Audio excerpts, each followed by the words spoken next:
घर में बारात आने ही वाली थी। स्नेहा बड़ी बेसब्री से इंतजार कर रही थी। सज धज कर फोटोग्राफी का बुखार परवान चढ़ा था। तभी छोटी बहन रोज खुशी से चिल्लाती हुई आई, दीदी दीदी बारात आ गई। पर क्या रे दीदी, कुछ खास नहीं है। सिंपल सी घोड़ी, बस 2 ढोल के संग बारात आई है और एक लाइट वाला, है ना अजीब बात। स्नेहा मुस्कुराई, अच्छा तो अपनी दीदी को तू भी चढ़ाने लगी है। नहीं दीदी कसम से। क्या? हाँ आप तो कहती थी मेरे राज के पास बहुत पैसा है, ऐश करूंगी। पर दीदी आपकी भैंस तो पानी में डूबती नजर आ रही है। पापा भी परेशान हो रहे हैं। मैंने सुना है पापा कह रहे थे इन लोगों ने हमें धोखा दिया है, नाक कटाकर रख दी। तू चिंता मत कर, अभी जाकर बात करती हूँ। अपने आप को समझते क्या है। तभी स्नेहा करती हुई ननद रानी अंदर आ गई और बोली, वाह मेरी भाभी तो बहुत सुंदर है। तभी मम्मी हाथ में चावल और फूल ले आई। चलो स्नेहा राज के ऊपर अपना राज जमाने।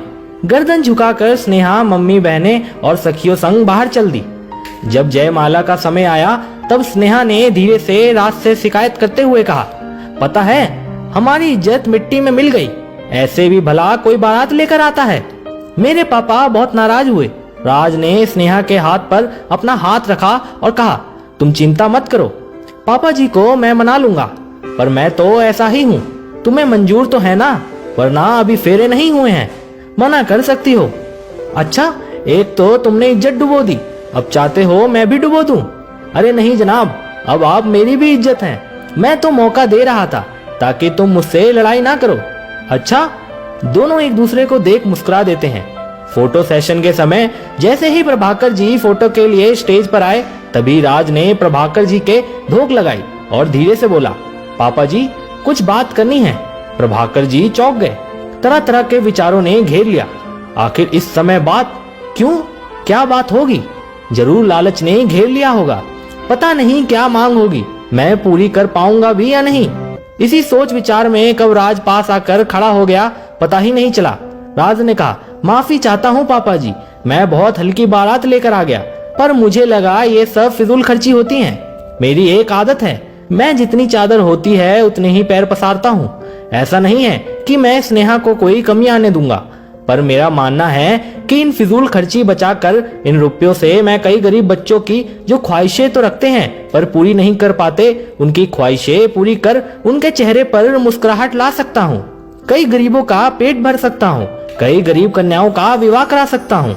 आज की पीढ़ी वैसे भी दिखावे की तरफ दौड़ रही है। ऐसे में गरीब माँ बाप तो मारे जाते हैं, कर्ज के बोझ तले दब के रह जाते हैं। पापा जी ये द्वार दुआओं का ही है और आज से मेरे साथ स्नेहा भी जुड़ गई है, तो जो दुआ मैं कमाऊंगा उसमें स्नेहा भी बराबर की हिस्सेदार होगी। इसलिए आपने अब तक ये भव्य आयोजन हम दोनों की खुशी के लिए कर दिया, वो तो ठीक है, पर अब नहीं। सिर्फ 1 रुपया दीजिएगा, दहेज में वो मैं लेकर ही जाऊंगा। पापा जी राज की बातें सुन गदगद हो गए। उन्हें प्राउड फील होने लगा कि मेरी बेटी स्नेहा कितनी भाग्यशाली है जिसे राज जैसे विचारों वाला लड़का मिला। पापा जी नम आंखों को पोंछते हुए बोले, चलो अब फेरे का समय हो गया है। जी। पंडित जी ने फेरे संपन्न करते ही कहा, अब कन्यादान का समय हो गया है, कन्यादान कीजिए। राज बोला, पापा जी मैं तो नगद ही लूंगा। सुनकर सब चौंक गए, कानाफूसी शुरू हो गई। ये तो लालची निकला, देखो कैसे बोल रहा है। लेकिन जब पापा जी ने 1 रुपया निकाल कर दिया और बोले, ये लीजिए नगद, सब हंस पड़े। सबकी गलतफहमी दूर हो गई। अब तो सब तारीफों के पुल बांधने लगे।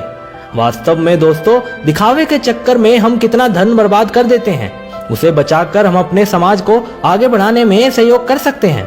दोस्तों आपकी इस वीडियो के बारे में क्या राय है कमेंट में जरूर बताइएगा और इसी तरह की इंस्पिरेशनल वीडियोस देखने के लिए लाइक एवं फॉलो जरूर कीजिएगा। तो मिलते हैं अगली वीडियो में। आपका बहुत बहुत धन्यवाद।